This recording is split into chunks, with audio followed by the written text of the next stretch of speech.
Hello, it's Kyle from allmediareviews.blogspot.com, and my interest today is to make one of maybe 2 or 3 videos about albums, releases, music, new releases that I liked from what I refer to as the 2013-2014 season, being my shift in my process, which is non-traditional and very uncommon, something I almost sort of made up, but adopting sort of from both the Jewish calendar and sort of like the National Basketball Association and the hockey season. Anyway, so I will get on to that, and we'll see how this goes, especially the editing part. I've not had success making videos like I thought this year, but it's sort of a trial and error, work in progress as far as I know.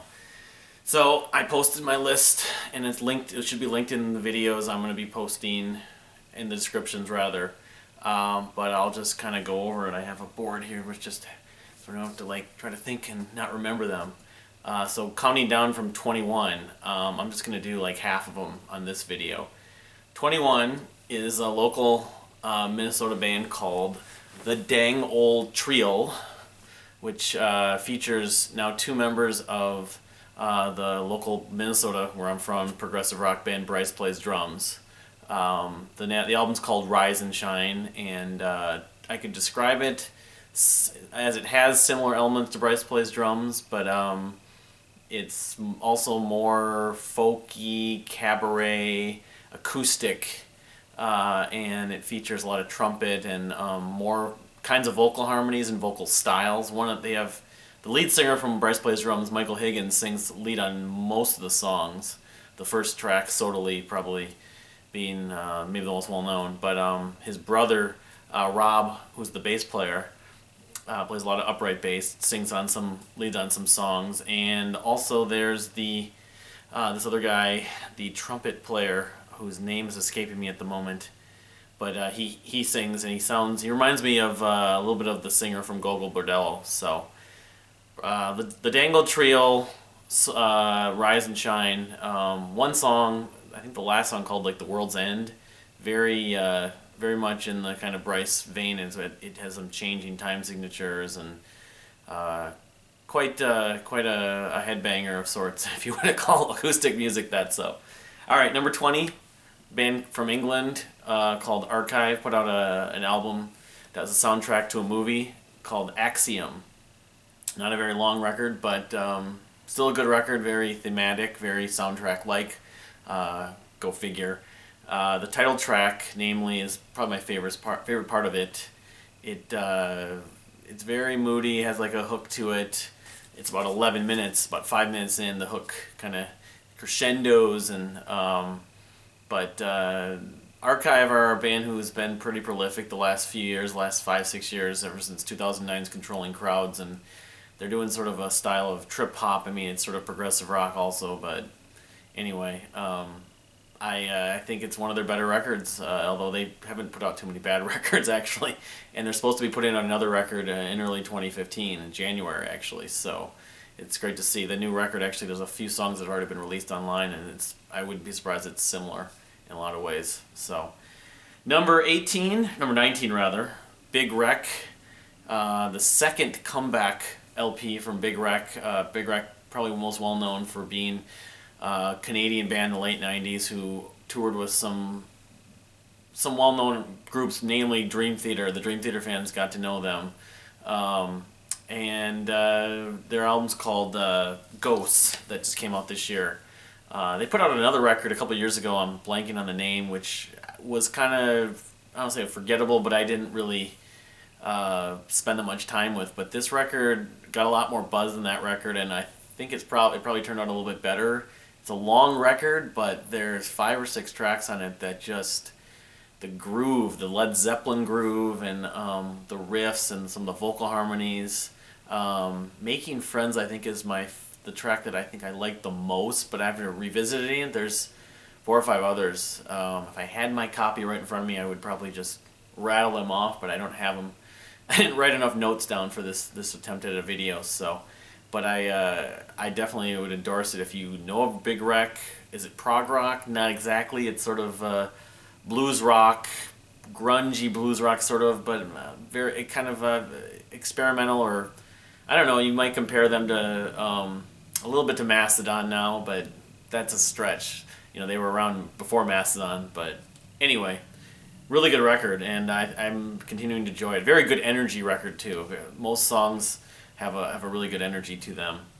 All right, moving on number 18. I can finally have something physical. I may put these images in the videos if that works out for me, but I'm not assuming that's going to work. Imogen Heap's album Sparks.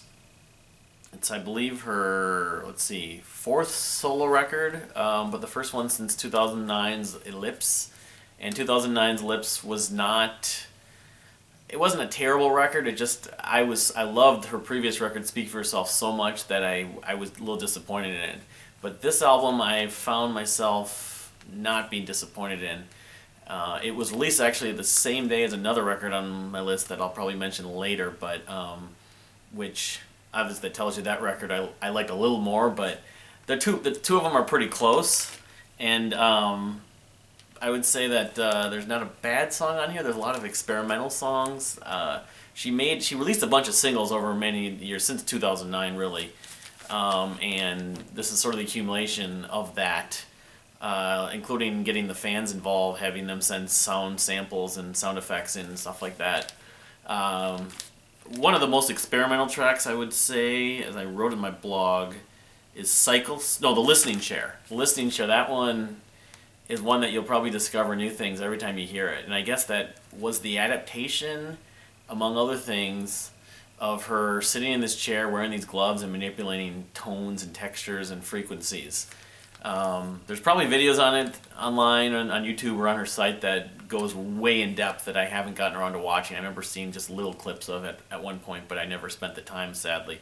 I was obsessed with her for a few years, but I just kind of backed off because of her last record, and it took so long between those two records that, you know, if she puts something out, I'm happy. If she doesn't, I'm not expecting it. So, but yeah, otherwise I'd say I listened to this recently just to review, and there's one song that I think Runtime is extremely catchy. That one could fit on Speak for Yourself. Very catchy tune, one of the best tunes on this album, one of the best tunes she's written in general. But I'd say that pretty much if you're an Imogen Heap fan, you're probably going to like this. If you expect Speak for Yourself 2.0, it's probably never going to happen, but it's a mixture of like ethnic sounds and pop sounds and electronics, of course, and another experimental side to her. There's a lot of charm, a lot of mood swings and lyrical parts of this record. So anyway, we're going on to the next record here. So I don't lose my place. Genders, Get Lost, which Genders is a band from Portland, Oregon, featuring ex-Forest Park singer, guitarist Catherine Paul. Now she's the drummer, but this album was actually technically released in December, but because of my new rules, it still qualifies, and it was on my list from the last list I did last season or year.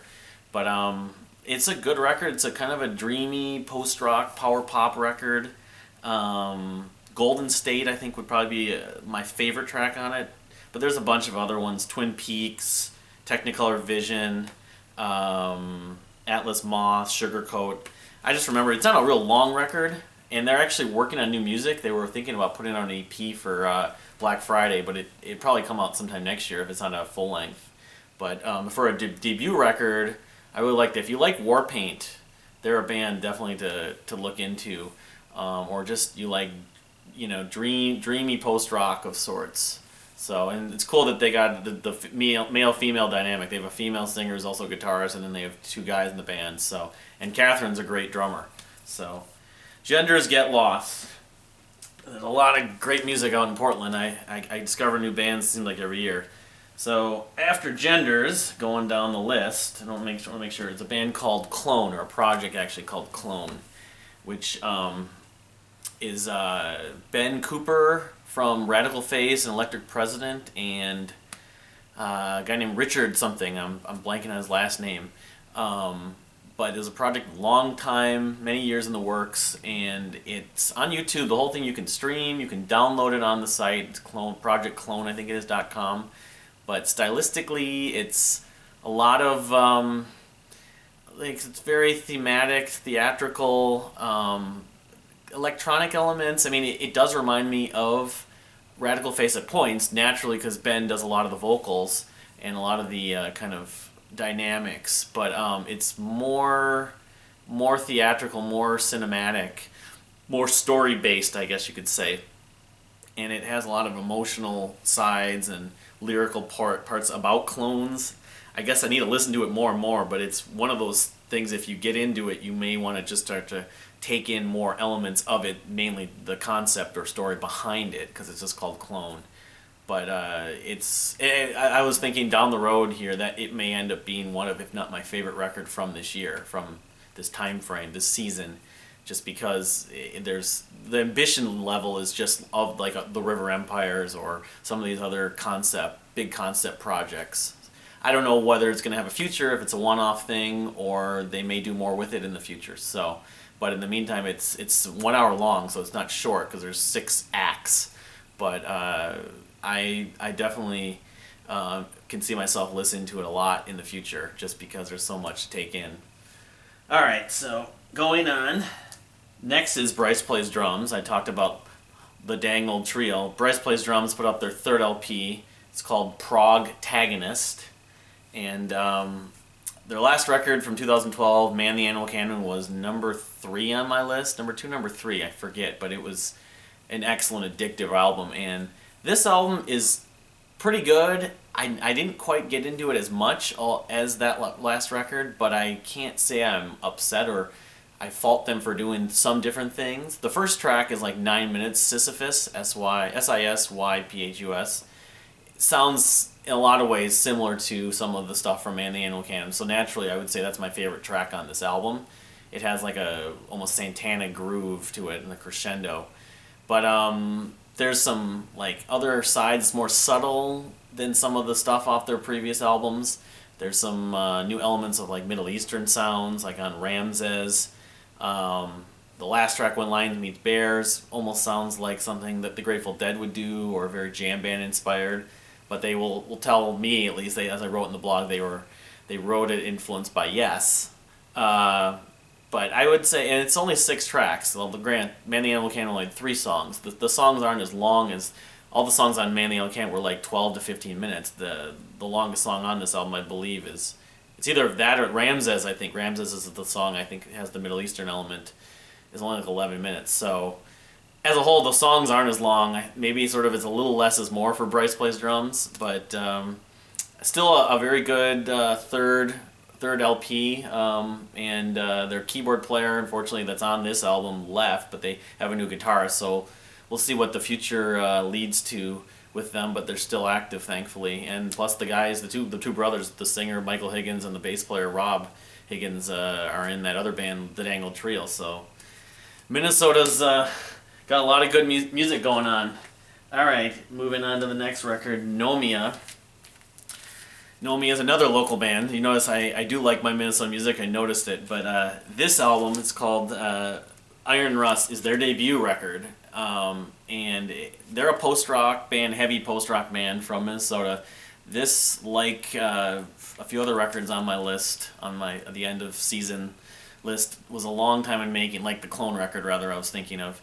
I think they probably wrote this for like 4 or 5 years. They took like a hiatus, but I first heard about them back in like 2007. So, and they put out an EP like a year or 2 later that was free on Halloween. But this is their first like official release, physical release at least, and it really couldn't have turned out much better. I don't think it's a record that flows really well.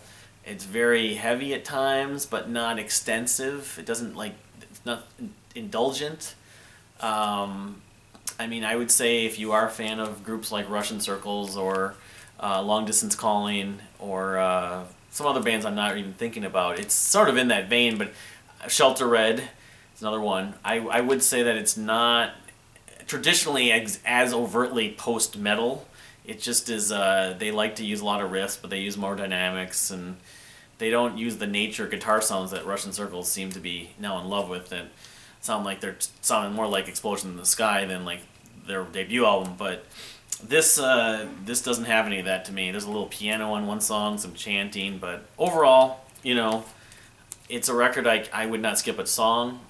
Specifics, I'm not going to be able to pinpoint them right by looking at it, but I just say it's only about a 45 minute record. You listen to it all at once and you'll just get more out of it.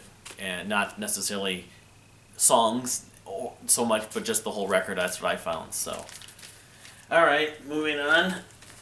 Next up is a band I'd never heard of until a few months ago, which happens every year. They're called Dream the Electric Sleep. This album's called Heretics. And they played some of the prog rock festivals. One reason why I knew about them, but I heard about them, but I never checked them out. And I thought they were sort of one of the token prog